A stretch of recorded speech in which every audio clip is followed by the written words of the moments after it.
आज ही Doubtnut app download करें। Doubtnut पर होगा अब आपके सभी मैथ्स, केमिस्ट्री, फिजिक्स और बायोलॉजी डाउट्स का सफाया। बस अपने क्वेश्चन की फोटो खींचो, उसे क्रॉप करो और तुरंत वीडियो सोल्यूशन पाओ। Download now. अब बात करते हैं कि जो आपके मॉलिक्यूलर ऑर्बिटल्स हैं उनके एनर्जी लेवल डायग्राम की, कि इनका एनर्जी लेवल डायग्राम किस टाइप से होगा, कौन सा लेवल आपका लोअर लेवल होगा और कौन सा आपका हायर लेवल होगा। देखिए, हम यहाँ पर मेनली जो हमारा सेकेंड पीरियड के एलिमेंट्स हैं उनकी बात करते हैं, और जो आपके सेकेंड पीरियड एलिमेंट्स होते हैं उनमें आपका 1s ऑर्बिटल भी आ जाता है, आपका 2s और 2p। बस ये ऑर्बिटल्स आते हैं। जो नंबर ऑफ इलेक्ट्रॉन्स है वो डिफरेंट होते हैं।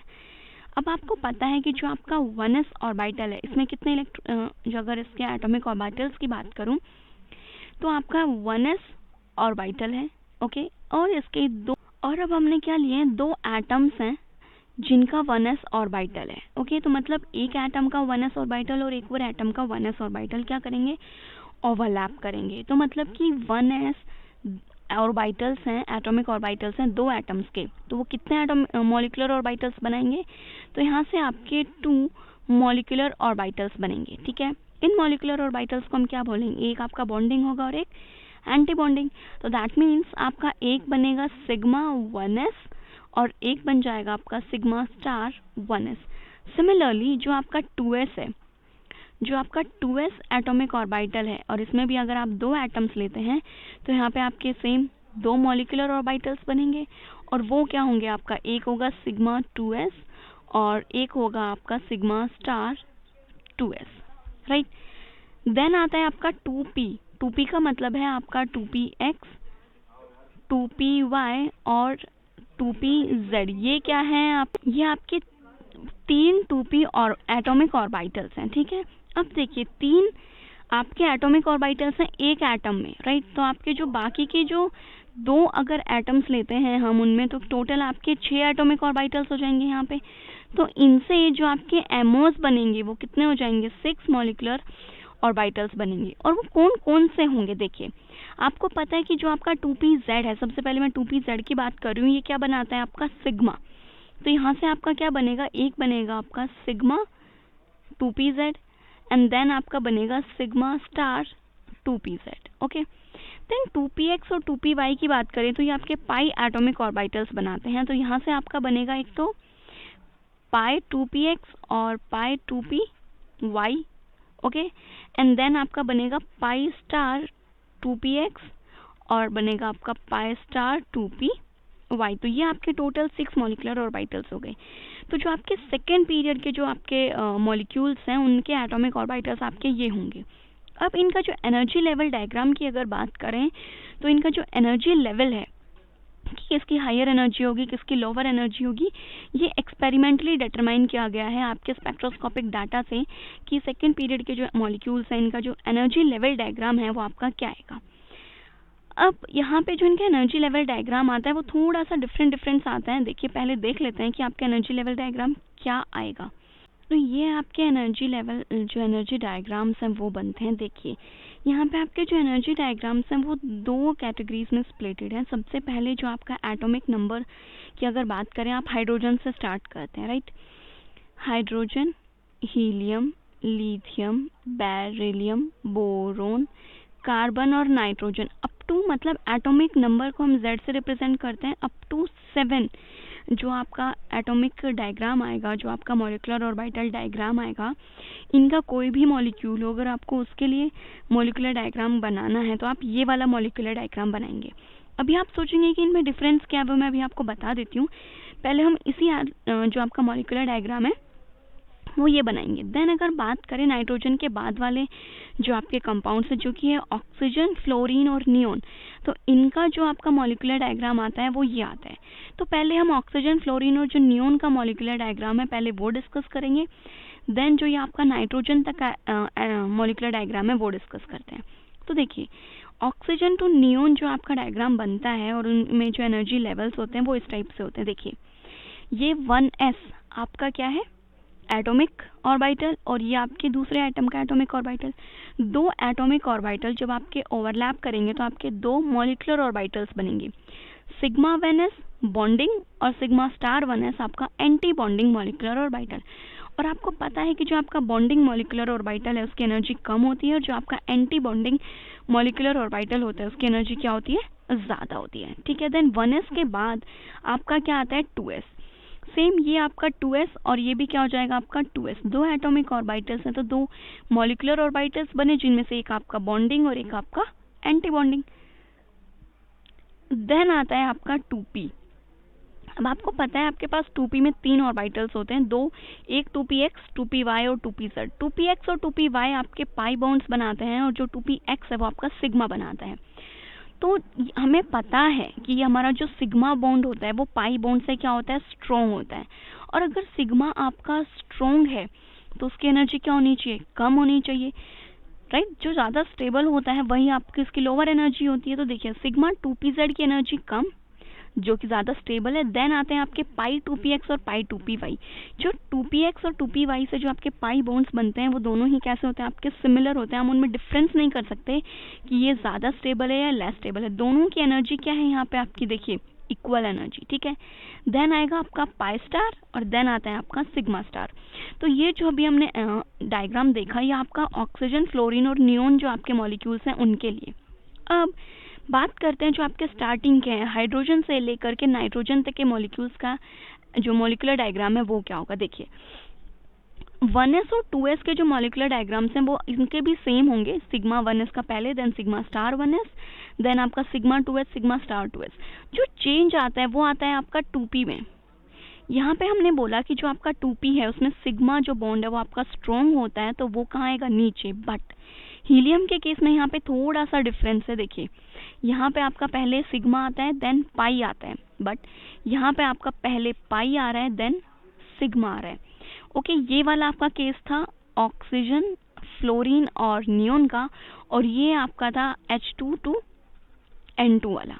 यहाँ पे इन दोनों में जिनके एमओ डायग्राम्स उनमें ये डिफरेंस आता है, बाकी कोई भी डिफरेंस नहीं आता। अब इस डिफरेंस का रीज़न क्या है कि यहाँ पे आपका जो पाई बॉन्ड है वो ज़्यादा स्टेबलाइज हो गया और आपका सिग्मा बॉन्ड जो है वो कम स्टेबलाइज हो गया। इसका रीज़न है जो आपका 2s और जो 2p जो एनर्जी लेवल्स होते हैं, जो आपकी 2s और ये जो आपका 2p एनर्जी लेवल्स होते हैं, इनका जो डिफरेंस होता है वो क्या होता है, बहुत ही ज़्यादा स्मॉल होता है। कौन से केसेस में, हाइड्रोजन से ही जब आप नाइट्रोजन की तरफ मूव करते हो तो इनका 2s और 2p लेवल्स का एनर्जी डिफरेंस क्या है, बहुत ही ज़्यादा स्मॉल है। तो इस केस में क्या होता है, देखिए जो आपका सिग्मा स्टार 2s है, देखिए यहाँ पे देखिएगा कि यहाँ पे ये ऊपर चला क्यों गया, उसका रीज़न देखिए। जो आपका सिग्मा स्टार 2s है और जो आपका सिग्मा 2p है, ये दोनों आपके क्या होते हैं, बहुत ज़्यादा क्लोज हो जाते हैं। और ये इतने ज़्यादा क्लोज हो जाते हैं कि जो आपका क्लोज हो गए, क्लोज होने के बाद क्या हो रहा है कि यहाँ पे रिपल्सिव फोर्सेस लगेंगी। आपकी रिपल्सिव फोर्सेस लगती हैं, आपके इलेक्ट्रॉन जो प्रेजेंट होते हैं आपके सिग्मा 2p में ऊपर की तरफ, वो क्या करते हैं, इतना ज़्यादा रिपल्शन लगता है कि वो अपवार डायरेक्ट ऊपर चले जाते हैं। मतलब जो ये क्या हो जाएंगे, डिस्टेबलाइज हो जाएंगे। रिपल्शन क्या करेगी, उस एटॉमिक ऑर्बिटल को डिस्टेबलाइज कर देगी। तो इस केस में जो आपका 2pz है वो क्या हो रहा है, डिस्टेबलाइज हो रहा है, और जो आपका पाई 2px और पाई 2py स्टेबलाइज हो जाते हैं। यहाँ पे एनर्जी जो डिफरेंस होता है 2s और 2p के बीच में वो इतना कम होता है कि आपके जो इलेक्ट्रॉन्स हैं उनकी वजह से ऑर्बिटल में रिपल्शन होती है एंड देन वो डिस्टेबलाइज हो जाता है। डिस्टेबलाइज होने का मतलब उसकी एनर्जी इंक्रीज हो जाती है। तो ये क्या हो गई, ये इनकी एनर्जी आ जाती है। ठीक है, देन यहाँ पे एक और बात कर लेते हैं कि आपके मॉलिक्यूल्स की स्टेबिलिटी डिस्कस कर लें कि आपके कौन से मॉलिक्यूल ज़्यादा स्टेबल होते हैं, कौन से मॉलिक्यूल आपके कम स्टेबल होते हैं। और अगर इनके बॉन्ड ऑर्डर वगैरह की बात की जाए तो देखिए जो आपके इलेक्ट्रॉन्स बॉन्डिंग, ये क्या है आपका बॉन्डिंग, राइट, और ये है आपका एंटी बॉन्डिंग। मतलब जिसमें भी आपने स्टार से रिप्रेजेंटेशन की हुई है वो आपका एंटी बॉन्डिंग है, बाकी आपके क्या है, बॉन्डिंग है। तो बॉन्डिंग के जो इलेक्ट्रॉन्स हैं हम उन्हें किससे रिप्रेजेंट करते हैं, NB से, नंबर ऑफ इलेक्ट्रॉन्स को, और एंटी बॉन्डिंग के नंबर ऑफ इलेक्ट्रॉन्स को रिप्रेजेंट करते हैं हम NA से। ओके, अब देखिए अगर इसी रिस्पेक्ट में हम जो आपके मॉलिक्यूल की अगर मैं स्टेबिलिटी की डिस्कस करें, किसकी बात करें, स्टेबिलिटी, तो आपके NB क्या होते हैं, नंबर ऑफ बॉन्डिंग इलेक्ट्रॉन्स, अभी मैंने आपको बताया था। और जो आपका NA है ये क्या होता है, आपका number of anti bonding electron. तो जब हम स्टेबिलिटी की बात करते हैं तो सबसे पहले हम स्टेबिलिटी में देखते हैं कि आपका जो मॉलिक्यूल है वो कब स्टेबल होगा। देखिए, तो मॉलिक्यूल इज स्टेबल व्हेन आपका जो NB है, नंबर ऑफ बॉन्डिंग इलेक्ट्रॉन्स जो है वो आपके ज़्यादा है number of anti bonding electron से। और आपका मॉलिक्यूल अनस्टेबल कब हो जाएगा, जब जिसका रिवर्स हो, कि आपके anti bonding electrons bonding electron से क्या हो गए, ज़्यादा हो गए। तो ये तो हो गया आपका स्टेबिलिटी ऑर्डर। देन हम हमारे जो मॉलिक्यूल्स हैं उनके बॉन्ड ऑर्डर का भी डिस्कस करते हैं और उनकी मैग्नेटिक जो प्रॉपर्टीज़ है, मैग्नेटिक नेचर है, वो भी डिस्कस करते हैं। तो बॉन्ड ऑर्डर आपका किस चीज़ के इक्वल है, बॉन्ड ऑर्डर आप कैसे फाइंड आउट करते हैं। तो बॉन्ड ऑर्डर निकालने का जो आपका फॉर्मूला है वो है आपका half number of bonding electrons minus में number of anti bonding. Bonding में से एंटी बॉन्डिंग इलेक्ट्रॉन्स को माइनस कर दीजिए और उसका हाफ करने पे जो भी वैल्यू मिलती है आपको 1 2 3 जो भी मिलेगी वो आपका क्या हो जाता है, बॉन्ड ऑर्डर। देन नेक्स्ट आता है आपका मैग्नेटिक मोमेंट, कि आपका जो मॉलिक्यूल है उस वो डायामैग्नेटिक है या फिर पैरामैग्नेटिक है, ठीक है। और फिर वो कितना ज़्यादा उसका मैग्नेटिक मोमेंट है वो आप कैसे निकालेंगे। देखिए, इसके लिए जो यहाँ पे आपका n है, n इक्वल्स टू आता है आपका नंबर ऑफ अनपेयर्ड इलेक्ट्रॉन्स, कि उस मॉलिक्यूल में अनपेयर्ड इलेक्ट्रॉन कितने हैं। जितने अनपेयर्ड इलेक्ट्रॉन है तो मतलब आपका मॉलिक्यूल क्या है, पैरामैग्नेटिक है। अब उसका मैग्नेटिक मोमेंट कितना है, पैरामैग्नेटिक है, ठीक है, बट स्टिल कितना पैरा उसका मैग्नेटिक मोमेंट है, तो वो कैलकुलेट करने का आपका फॉर्मूला है n into n+2 under root BM, Bohr magneton, ये इसकी यूनिट होती है, ठीक है। तो ये आपके मॉलिक्यूल्स जो है उनसे आप डिफरेंट जो चीज़ें हैं वो निकाल सकती हैं। देन आपका जो एक और केस आता है कि जो आप यहाँ पे इलेक्ट्रॉन्स हैं वो किस टाइप से फिल करेंगे। तो देखिए, यहाँ पे आप जो हम एटॉमिक ऑर्बिटल्स में जो इलेक्ट्रॉन्स फिल करते हैं, हम इलेक्ट्रॉनिक कॉन्फ़िगरेशन जब लिखते हैं नॉर्मली, तो हम लोग क्या करते हैं, पहले हम सेम एनर्जी के लेवल्स में पहले सिंगल इलेक्ट्रॉन फिल करते हैं, देन उनकी पेयरिंग करते हैं। तो यहाँ पे भी सेम ही होगा। एंड एक ऑर्बिटल में हम कितने इलेक्ट्रॉन्स फिल करते हैं, एक ऑर्बिटल में हम सिर्फ 2 ही इलेक्ट्रॉन फिल करते हैं, और वो भी कैसे होने चाहिए, आपके अपोजिट स्पिन के। तो सेम वही रूल आपका यहाँ पे भी अप्लाई होगा। एक ऑर्बिटल में 2 इलेक्ट्रॉन फिल करेंगे और वो उनकी अपोजिट स्पिन होनी चाहिए।